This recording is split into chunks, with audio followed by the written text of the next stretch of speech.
എന്താണ് ഭാരത് മാതാ സങ്കല്പം? ഗവർണറുടെ രാജ്ഭവനിൽ കണ്ട ഭാരതാംബ യഥാർത്ഥ ഭാരതാംബയാണോ, അത് RSSന്റെ ചിഹ്നമായ ഭാരതാംബയാണോ? നമുക്കൊന്ന് പരിശോധിച്ചു വരാം.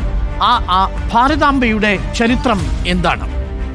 പ്രേക്ഷകർക്ക് രണ്ട് ദൃശ്യങ്ങൾ കാണാം.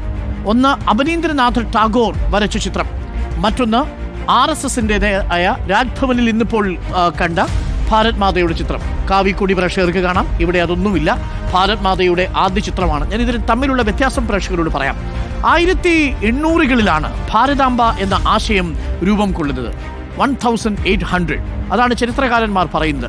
1873ലാണ് കിരൺ ബാനർജി എഴുതിയ ഭാരത് മാത എന്ന നാടകം രംഗത്ത് വരുന്നത്. അതോടുകൂടിയാണ് ആ ആശയത്തിന് ഒരു ഐക്യം സംഭവിക്കുന്നത്, ആശയം പ്രചാരത്തിലെത്തുന്നത്. ഹിന്ദുമതവുമായി ബന്ധപ്പെട്ട ഗ്രന്ഥങ്ങളിൽ ഭാരതാംബ എന്നൊരു പരാമർശം നമുക്ക് കാണാനേ കഴിയില്ല. ഭാരതാംബ എന്നൊരാശയം അക്കാലത്തൊന്നും വലിയ രീതിയിൽ ചർച്ച ചെയ്യപ്പെട്ടിരുന്നില്ല, ആ നാടകത്തിലല്ലാതെ. എന്നാൽ പിന്നീട് വന്ദേമാതരം ഗാനത്തിൻ്റെ അവസാന വരി ഭാരതാംബയെ ദുർഗാദേവിയായി ആരാധിക്കുന്നതായിട്ടാണ് നമ്മൾ മനസ്സിലാക്കുന്നത്. ഇക്കാര്യം സുഭാഷ് ചന്ദ്രബോസ് ചൂണ്ടിക്കാട്ടിയിരുന്നു. തുടർന്നാണ് ഗാനം മുഴുവനായി ഉപയോഗിക്കാതിരിക്കുന്ന ഒരു സാഹചര്യം ഉണ്ടാവുന്നതും. എന്നാൽ ദേവതയുടെ പ്രതിച്ഛായ നൽകിയത് അബനീന്ദ്രനാഥ് ടാഗോറാണ് എന്ന വസ്തുത ശരിയാണ്. ഒരു സ്ത്രീയുടെ രൂപം, ഒരു ദേവതയുടെ പ്രതിച്ഛായ അബനീന്ദ്രനാഥ് ടാഗോർ നൽകുന്നു. ഭാരതമാതാവിനെ അലങ്കരിച്ച ദേവതയായി ചിത്രീകരിച്ചു തുടങ്ങിയത് 20ാം നൂറ്റാണ്ടിലാണ്. ആ 20ാം നൂറ്റാണ്ടിനു ശേഷം ഭാരതാംബയെ ഹിന്ദു ഐക്കണായി പ്രഖ്യാപിക്കാൻ തുടങ്ങിയത് 1920കളിൽ VD സവർക്കറാണ്. യഥാർത്ഥത്തിൽ VD സവർക്കറാണ് ഈ ചിത്രത്തെ കൂടുതൽ പ്രചാരത്തിലേക്ക് കൊണ്ടുവരുന്നത്. നോക്കൂ, ഇത് അബനീന്ദ്രനാഥ് ടാഗോർ വരച്ച ചിത്രം, ഇത് ഇപ്പോൾ പ്രചരിപ്പിക്കപ്പെടുന്ന ചിത്രം. ഏറ്റവും പ്രധാനപ്പെട്ട കാര്യം, 1920 ശേഷം ഭാരതാംബയുടെ ക്ഷേത്രങ്ങൾ പലയിടത്തായി സ്ഥാപിക്കപ്പെട്ടു. അതിലൊരു ക്ഷേത്രത്തിൽ അഖണ്ഡ ഭാരതത്തിൻ്റെ മാപ്പ് തന്നെയാണ്, ഭൂപടം തന്നെയാണ് പ്രധാനപ്പെട്ട ഒരു വിഗ്രഹമായിരിക്കുന്നതും. ഇനി ഈ രണ്ട് ചിത്രങ്ങളും തമ്മിലുള്ള വ്യത്യാസങ്ങൾ നമുക്കൊന്ന് നോക്കാം. അബനീന്ദ്രനാഥ് ടാഗോർ വരച്ച ഭാരതാംബ, അതാണ് ഭാരതാംബയെക്കുറിച്ചുള്ള നമ്മളുടെ ആദ്യ സങ്കല്പം. ആ ആദ്യ സങ്കല്പത്തിൽ നിന്ന് എത്രയോ വിഭിന്നമാണ് കയ്യിൽ കാവിക്കൊടി പിടിച്ചിരിക്കുന്ന RSSന്റെ VD സവർക്കർ മുന്നോട്ട് വെച്ച ഈ ഭാരതാംബ എന്ന് പറയുന്ന ആശയം. ഇവിടെ പ്രേക്ഷകർക്ക് കാണാം.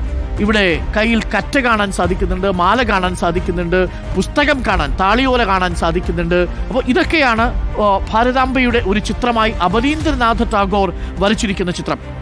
എന്നാൽ ആ ചിത്രവുമായി ഒരു തരത്തിലും ബന്ധമില്ലാത്തതാണ് ഇപ്പോൾ വരയ്ക്കപ്പെട്ടിരിക്കുന്ന ഭാരതാംബയുടെ ചിത്രം. ഇതിൽ യഥാർത്ഥത്തിൽ RSSന്റെ VD സവർക്കർ മുന്നോട്ട് വെച്ചിരിക്കുന്ന ആശയമാണ് എന്നാണ് പറയാറുള്ളത്. തമ്മിലുള്ള വ്യത്യാസം എങ്ങനെയാണ് എന്ന് ഞാൻ പറയാം.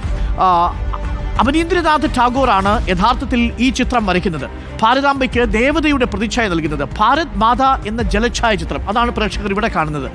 ആ ഭാരത് മാത എന്ന ഈ ജലഛായ ചിത്രത്തിൻ്റെ പ്രത്യേകത, ടാഗോറിൻ്റെ ഭാരത് മാതായ്ക്ക് നോക്കൂ, ഇവിടെ 4 കൈകൾ കാണാൻ സാധിക്കും.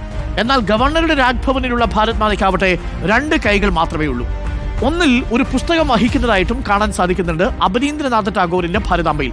മറ്റൊന്നിൽ ഒരു മാല കാണാൻ സാധിക്കുന്നുണ്ട്, മറ്റൊന്നിൽ ഒരു നെല്ലിൻ്റെ കറ്റയും, 4മത്തേതിൽ ഒരു വെളുത്ത തുണിയും കാണാൻ സാധിക്കുന്നുണ്ട്. ഇതൊന്നും ഇവിടെ കാണാൻ സാധിക്കുന്നില്ല. ആകെ കയ്യിലുള്ളത് RSSൻ്റെതായ ഒരു കാവി പതാക മാത്രമാണ് കാണാൻ സാധിക്കുന്നത്.